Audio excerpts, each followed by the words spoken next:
মহাভারত, যা হল পৃথিবীর সবথেকে বড় মহাকাব্য এবং হিন্দুদের একটি প্রধান ধর্মগ্রন্থ। এটি এমন একটি মহাকাব্য যেখানে মানুষকে ধর্ম ও অধর্মের জ্ঞান শেখায়। প্রায় 5000 বছরের পুরনো এই কাব্যের চরিত্রগুলির জীবনী বর্তমান যুগে আমাদের অনেক কিছু শিখিয়ে দেয়। সবথেকে বেশি উল্লেখযোগ্য হল এই মহাকাব্যের চরিত্রদের দেওয়া কিছু অভিশাপ, যা বর্তমান যুগ এখনও বহন করে চলছে।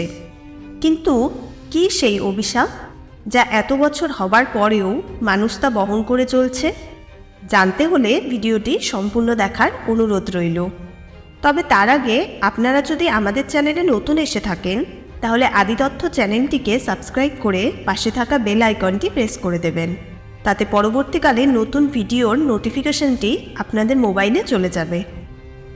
মহাভারতের চরিত্রগুলির মধ্যে একটি উল্লেখযোগ্য চরিত্র হল গান্ধারী।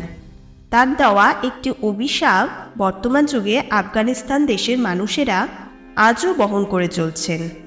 আসলে গান্ধারী ছিলেন গান্ধার রাজ্যের রাজকুমারী। তার পিতার নাম ছিল রাজা সুবল এবং তার ভাইয়ের নাম শকুনি। এই গান্ধার রাজ্যটি হল বর্তমান যুগের আফগানিস্তান দেশ। রাজকুমারী গান্ধারীর বিবাহ হয় হস্তিনাপুর রাজ্যের রাজা ধৃতরাষ্ট্রের সাথে, কিন্তু তিনি ছিলেন জন্ম থেকেই অন্ধ।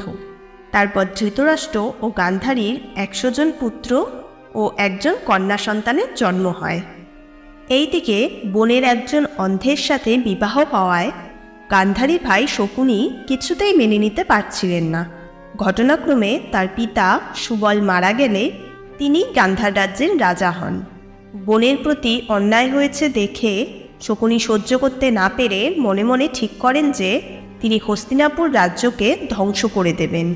তাই তিনি গান্ধার থেকে হস্তিনাপুরে চলে গেলেন এবং নিজের বুদ্ধির বলে তিনি ধৃতরাষ্ট্রের 100 পুত্র ও পাণ্ডুর 5 পুত্রদের মধ্যে যুদ্ধ লাগিয়ে দেন, যা আমরা সবাই কুরুক্ষেত্রের যুদ্ধ বলেই জানি।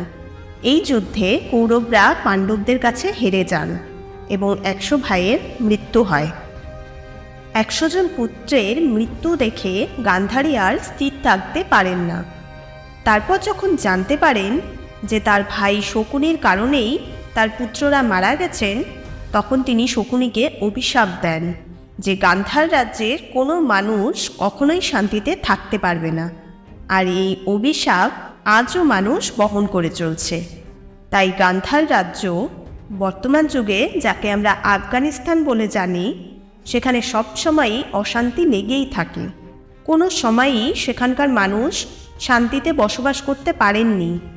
বর্তমানে আফগানিস্তানে কান্দাহার বলে একটি শহর আছে।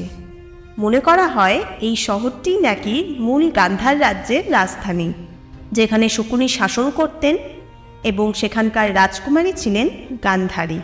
আপনাদের কি মনে হয়, সত্যি কি গান্ধারীর অভিশাপের কারণেই আজ আফগানিস্তানের মানুষদের এমন দুরবস্থা? কমেন্ট বক্সে অবশ্যই জানাবেন। আর ভিডিওটি ভালো লেগে থাকলে লাইক ও শেয়ার করে দেবেন।